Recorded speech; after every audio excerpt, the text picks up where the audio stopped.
How do you learn a new language when its everyday words include drones and bomb shelters?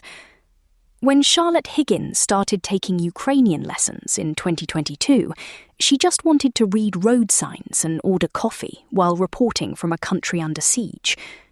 Writing on 4th of August 2026, she reflects on what happens when a new language is dictated by conflict. Her vocabulary drills quickly filled with words for air raid sirens and destroyed bridges. She captures a quiet, persistent reality of the invasion, asking how anyone absorbs a language when every grammar rule and stumbling conversation carries the weight of survival. Written by Charlotte Higgins in The Guardian long read, narrated for Ava. Almost as soon as I returned from my first reporting trip to Ukraine in October 2022, I decided to start Ukrainian lessons. Not as an act of solidarity, exactly, but as a marker that I was committed to returning. I wanted to know some Ukrainian in order to feel less helpless, to edge towards a better understanding of what I was reporting, and to be more courteous to those whom I encountered. And I hoped, in time, to be able to pull myself through a piece of poetry in the original. I began meeting Olha, my teacher, by weekly video call later that autumn. She was in Ivano-Frankivsk, her hometown in the far west of Ukraine. I was in London. With endless patience and humour, she led me by the hand through the unfamiliar letters of her language, those elegant, sensuous shapes of the Cyrillic alphabet. I have not yet fully internalised them, as I have the Roman alphabet, whose shapes are so much part of me that I don't see them anymore. The unfamiliarity of Cyrillic characters, by contrast, allows me to enjoy the exhilarating ski-slope swoop of the L, the generous expanses of the U, and the majestic architecture of the J, which spreads out its arms and legs like candelabra. Enjoy, please, the extravagant double J in Zaporizhia, which has a particularly graceful etymology. It means beyond the rapids. And though I shrink from trying either to write or decode the curlicued Ukrainian cursive, just forming these letters is a joy for the hand. The twin sweep of a Z and the harsh angles of a D, which I like to write as a triangle with a pair of sharp, inward-facing tails dangling from it. Then there is the special category of Cyrillic letters, reserved only for the Ukrainian language. You may see, for example, on a Ukrainian necklace or bracelet, or on a t-shirt, the letter Y, like our letter I, surmounted by a diaeresis. The character, which expresses the sound Y, as in Kiev, is absent from the Russian variant of the alphabet, and thus operates as a subtle signifier of allegiance. In occupied Mariupol in 2022, the letter Y was seen scrawled in chalk on the streets, a single letter as an act of defiance. I enjoy the fact that in the transliteration of my surname, Higgins, there is another Ukrainian-only letter, G, which from its jaunty upturned serif, one can tell is the rare hard G, most commonly employed for loanwords. It was removed from the alphabet in Stalin-era reforms, and formally given back a place in the Ukrainian alphabet after the fall of the Soviet Union and Ukrainian independence in 1991. There is a text artwork that I love by the sculptor Nathan Coley, installed in a library in Edinburgh, which consists of the sentence, "The basic material is not the word, but the letter." I often think of it when navigating a forest of Cyrillic signs. Thick accumulations of Ukrainian consonants conspire against my tongue and my memory, airless crushes of them, like the compressed folds of a concertina. I cannot tell you how many repetitions it took to memorize nezvajaючи na, despite in Ukrainian. It seemed important to master this phrase. How else could I say, despite the war? Emblematic of the many sound collisions in Ukrainian is the magnificent single letter sh, expressed in English as sh, as in fresh cheese, as one of my grammar books puts it. After much deliberation, I have only come up with one word in English, with the exception of those we have borrowed, such as borscht, that contains this fricative-affricative alliance, pushchair, 4 whole letters in English for a single pair of glorious fat loops in Ukrainian. I had studied classics at university and recklessly, perhaps arrogantly, felt that I needn't be defeated by a tricky language. I knew, at least, what I was getting into with Ukrainian nouns, which, like those in Latin and Greek, come in 3 genders, masculine, feminine, and neuter, and are inflected, meaning their endings change depending on what role they perform in a sentence. Even so, I feel that 7 case endings, which is 1 more than Latin and 2 more than Greek, is a lot. Their usage is almost baroque in its excess. I have a kind of stunned respect for a language in which some numbers, but by no means all, and for no perceptible reason, demand to be followed by the genitive case. One says $50, meaning $50, the genitive case, but $52, $52, using the ordinary nominative.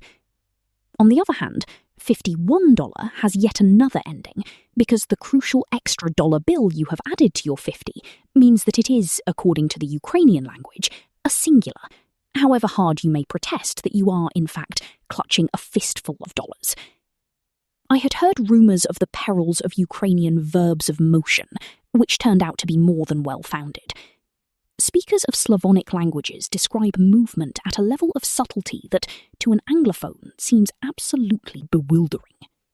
Ukrainian has 2 basic verbs where we have one to express the idea of to go, the first used for travelling on foot, and the second for travelling by some form of transport.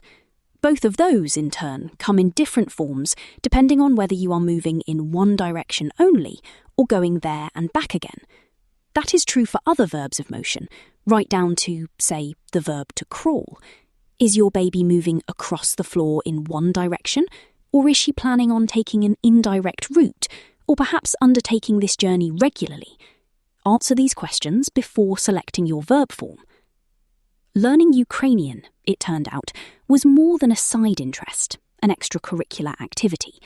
It forced me to look at myself in entirely new ways. In my 50s, treading the pleasant plateau of knowing broadly how to do my job after all these years, it was confronting to be back at the bottom rung of knowledge, out of my depth. There would be moments when Olga was speaking to me, or when I was trying to keep up with what Ukrainian friends were saying, or even during a seemingly predictable encounter in a cafe, when I would feel an unfamiliar, blind panic rising to engulf me. It would start out well. I would be clinging on to comprehension, and then there would be a block, a word or phrase I would snag on, or an unexpected conversational current, and I would lose my grip. I recognised the feeling from only one other area of my life, playing chamber music. When you lose your place in a Beethoven quartet, say, and everyone else is moving onwards at speed, you can feel stranded, as if you are watching the vessel of the music slip into the distance without you.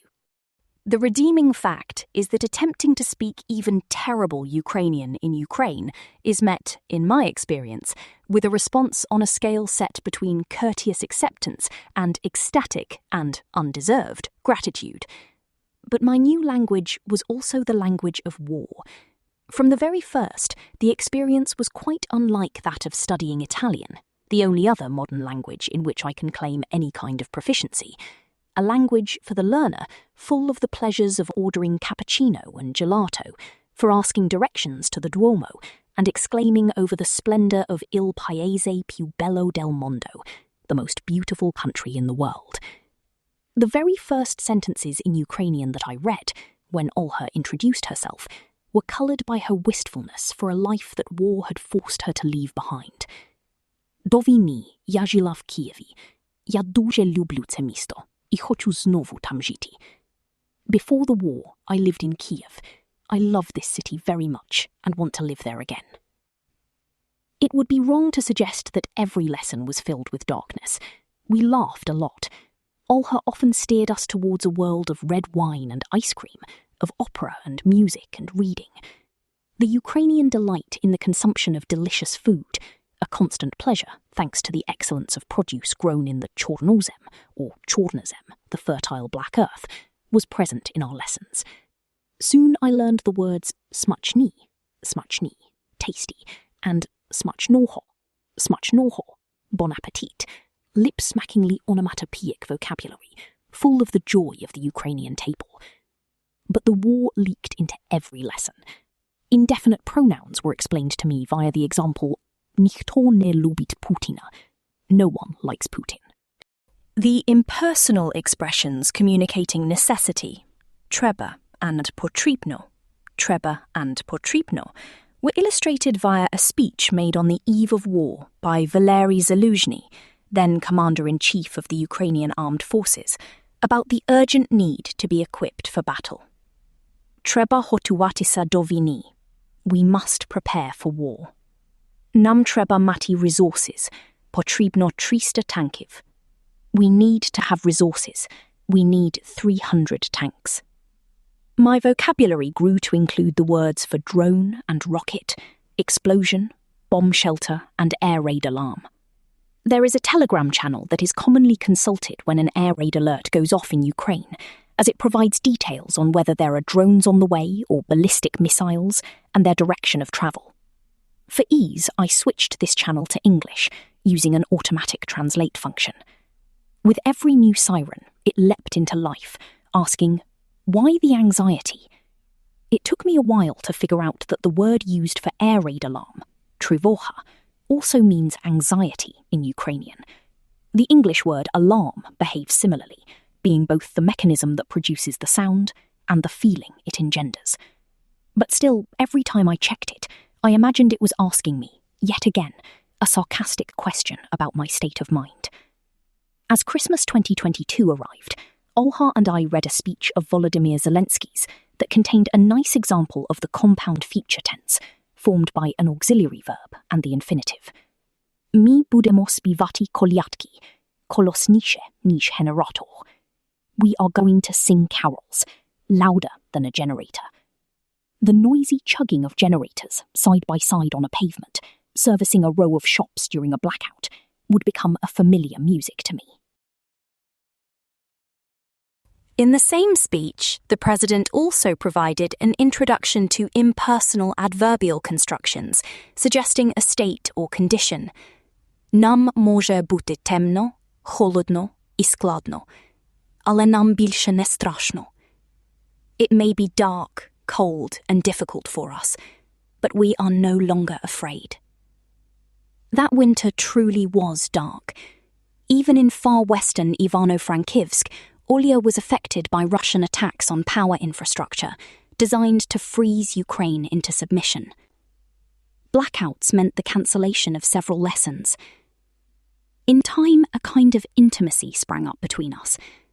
There is something vulnerable-making about learning a language, when your normal ease of expression crumbles, and you have to start again like a child acquiring speech for the first time. But oh, so much more slowly. You open yourself up to being and sounding foolish as you reach for ways to say what you mean. You build fragile little linguistic structures, and they collapse time and time again. You want to cry like a child with frustration. Olya, younger than me by a good 15 years, reassured me like an encouraging parent. Soon I was speaking excitedly of plans for another reporting trip. Olya's notes recorded our dialogue. У які міста ти будеш їхати? Я буду їхати у Київ, у Ізюм, у Харків, і теж я хочу їхати у Херсон. What cities are you going to go to? I am going to go to Kiev, Izium, and Kharkiv, and I want to go to Kherson too. Olya must have asked what my partner thought of all this, an extremely good question. I offered the truthful, although carelessly incomplete reply. Мій чоловік розуміє, як це важливо для мене. My partner understands how important this is to me. When I returned from that trip, it had been my first time to eastern Ukraine and to territories recently clawed back from Russian occupation. Olha asked for my impressions. I described seeing zrujnowani вулиці, мости, будинки, destroyed streets, bridges, buildings. Це було дуже стресово для тебе? Was it very stressful for you? She asked. Another good question. Було стресово бачити міста зруйновані. It was stressful to see destroyed towns, I replied, evasively, perhaps enjoying wrapping my tongue around the word zrujnovaní, ruined. At that moment, I lacked either sufficient insight into my own emotions or the linguistic skill to explain precisely how stressful this trip had in fact been. It was a world away from any kind of journalism I had done before. The mass gravesite, the hours with the grieving parents of a killed son, the sorrow of it all. In Lviv, a couple of months ago, I attended an intensive language programme. I put great hope into this course, as if it were not a series of lessons, but rather a magical linguistic wand that would offer me the gift of tongues. When we arrived, the 20-odd students, an eclectic group of mainly Americans, some with Ukrainian roots, some at university, some volunteering for the Ukrainian cause in one way or another, we were given a written test and an interview. On the basis of this, I was placed in what became understood as the top class. I spent 2 weeks in this class, with 3 excellent female classmates, taught by a gentle and learned teacher, having my sense of myself as a competent person systematically undone. No English was uttered in these classes, as we discussed such subjects as the wartime rifts in Ukrainian society, and were tasked with preparing presentations to the assembled staff and student body, something I would shudder to do even in English. Every evening I went home to my flat, fighting the urge to weep, convinced that there had been an error and I was simultaneously holding everyone up and letting the side down. One of the Americans, a level-headed economist, who, when she finished her course, was told she held the record for speed of learning, gently pointed out that we had been placed in our classes based on our scores in a test. Perhaps, she offered, my response was gendered? Would many men be flailing around in quite this level of self-doubt? I despairingly messaged a colleague and friend who'd learned Russian as a teenager, who briskly informed me that he had cheated an aptitude test in his youth precisely to be in a confounding top class, that he had observed at work that I was a very competitive person, and that I should sit back and enjoy the sensation of not being the best at something. I had not expected to be recalibrating my relationship with myself, or to be confronting the gap between my own and others' perceptions of myself in this way. There were other moments of inner tumult too. The day we discussed Victoria Amelina in class, a Ukrainian novelist who had become a friend, and who died of her injuries after a Russian cruise missile targeted a pizza restaurant she had just sat down in. Or the morning we were asked to read out our favourite Ukrainian poem. I chose a very recent work, My Day, by poet and filmmaker Irina Tsilik. It anatomizes the peculiar state of being that engulfs people living behind the lines, where incompatible experiences, sheltering in the corridor from an air raid, making pancakes for your son's breakfast, attending a funeral, dithering over whether to buy Zinfandel or Pinot Noir in a supermarket aisle, are crammed together in bizarre and uncomfortable proximity. I read it aloud, as directed, fairly competently, until the line, I cried in the park, plakala for parku, plakalavin parku, at which point I felt a surging desire to cry myself. Natalia, our teacher, gently took over the reading. It wasn't just me feeling overwhelmed at times. You don't turn up in wartime Ukraine for an intensive language course just for the hell of it. I try not to envy the young. There are many reasons not to. But I did come to envy brains that could more readily absorb, memorize, and parrot languages than mine. Ukrainian vocabulary is, to me, truly difficult to remember. It is an Indo-European language, which helps up to a point. It shares deep roots with English, such that some basic words are familiar, such as Marty, sestra, mother, sister. But it is a much more distant relation than, say, German or the Romance languages. In Italian, for example, the verb to use is usare. Fine, done. In Ukrainian, the verb to use is vykoristovувати. No apparent connection to English, an absolute pain to memorize, 7 syllables. And yet, while ordinary everyday words such as the verb to use seemed almost unconquerable, somehow I found it easy to memorise words and phrases in 2 distinct categories: pointlessly poetic or plain rude. For my own satisfaction, for example, I made an English translation of Tielik's My Day. It contains a line about the sound of distant rockets. The noise is described as shelest, a word that describes the whisper of leaves in the wind. I spent ages puzzling over how to translate the word in the context of her poem, since, though I could see that a very distant rocket might make a kind of shivering sound like a wind-shaken tree, the English word rustling felt wrong, and I couldn't imagine rockets doing it. I settled on eerie thrum in the end, although I'm not entirely satisfied with it.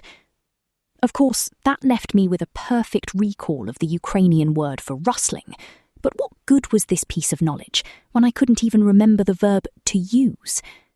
My friend Mariana cheerfully informed me that the word, in verb form, appeared in an older famous poem by Pavlo Tikhina, dating from 1911.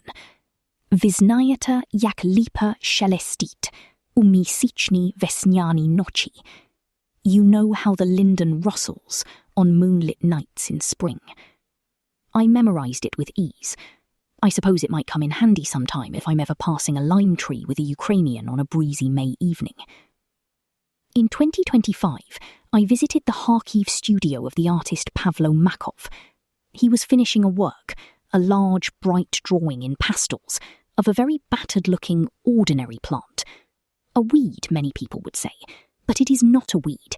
It is a humble and, in its way, rather handsome plant, which also grows in Britain and the US, with oval leaves and modest flowers on little spikes, often seen on verges and in the cracks in the pavement. I confess I did not know the English word for it until I sent a photo to my brother, a botanist. It is the common plantain.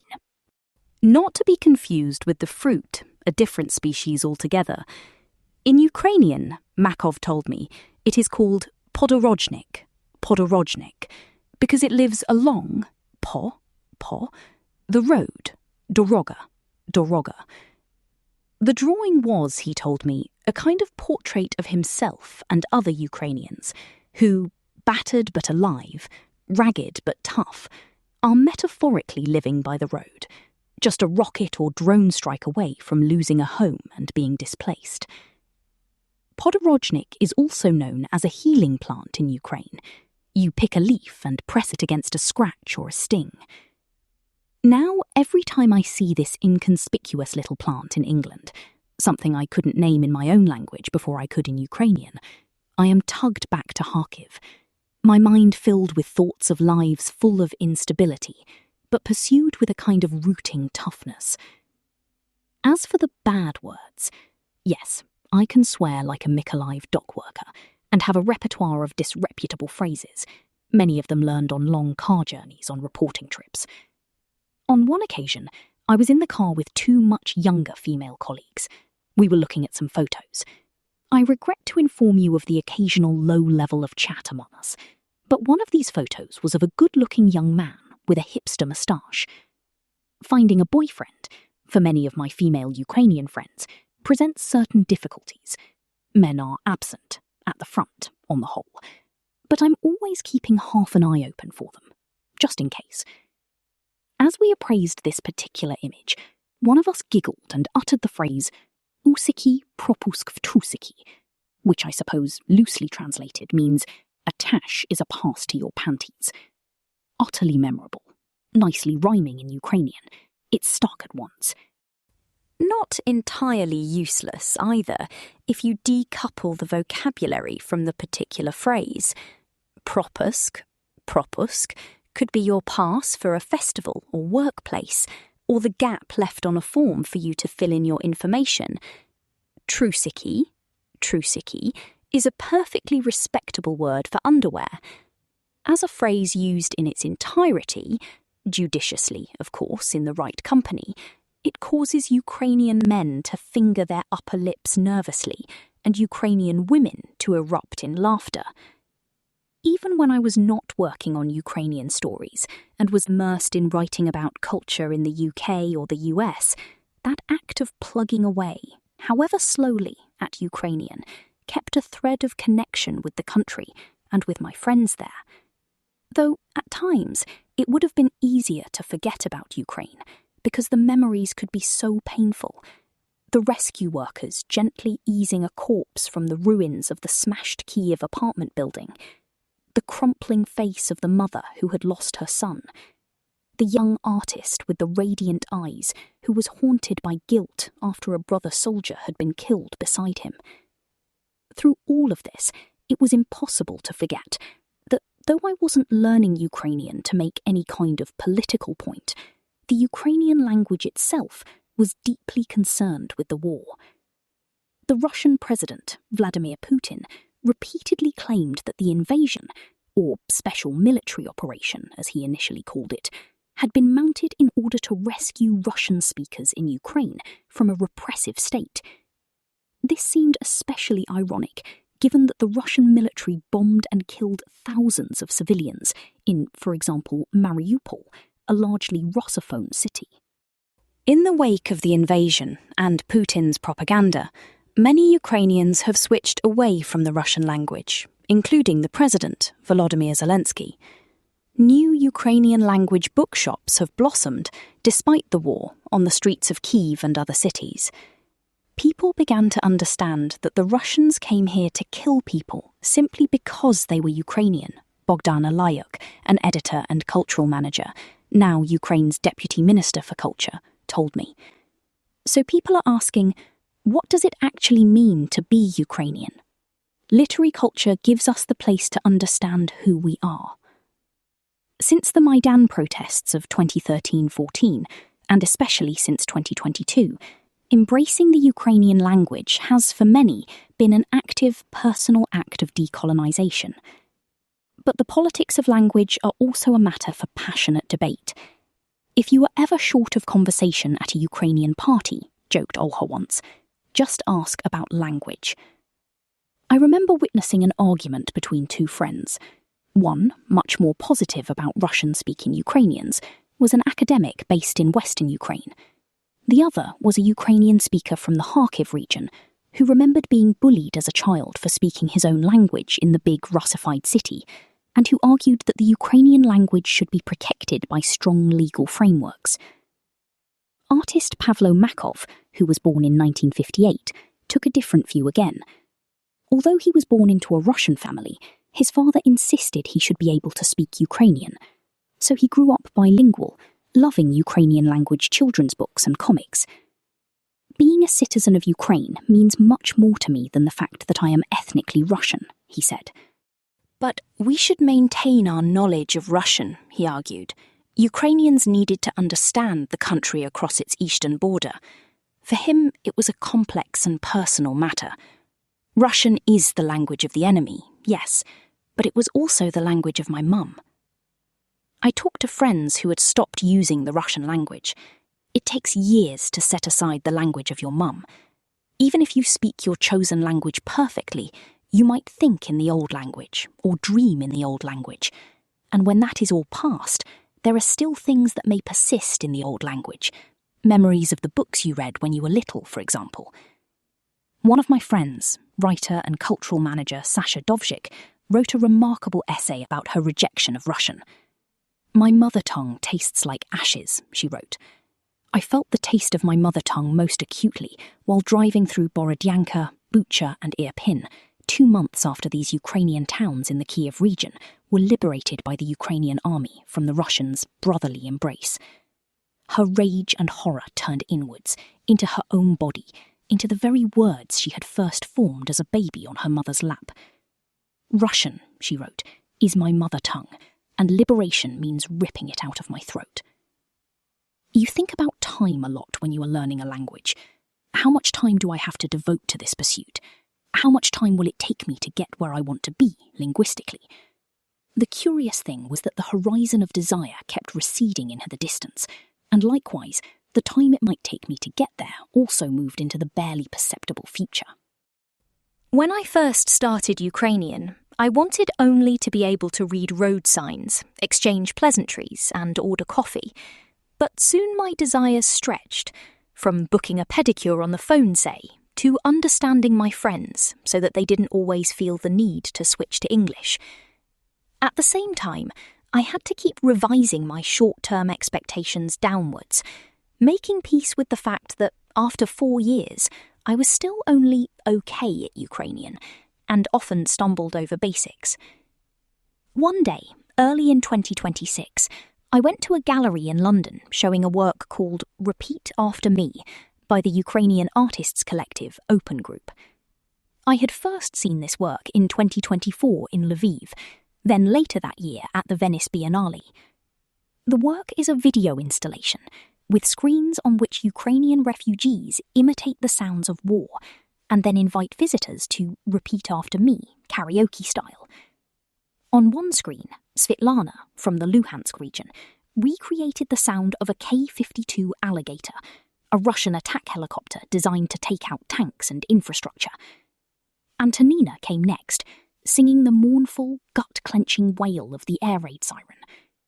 Irina imitated a T-80 tank, while Boris from Mariupol mimicked the keen thunk sound of aerial bombing. "Repeat after me," he said, "so you'll remember."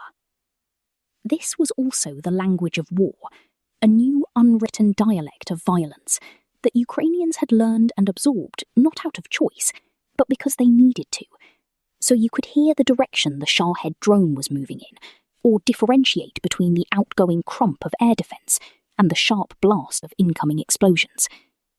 At the gallery opening, I chatted with one of the artists, Anton Varga, who complimented me on my Ukrainian. So much improved, he said, since the last time he'd heard it. I thanked him.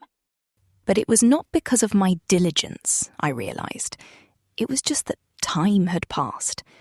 Even a lazy student, or to be kinder to myself, a time-poor student, will get somewhere after 4 years. My progress, I understood, was just a clock that marked the painful pace of war. This is an adapted extract from Ukrainian Lessons, Art in a Time of War, by Charlotte Higgins, published on 20th of August. To support The Guardian, order your copy at guardianbookshop.com.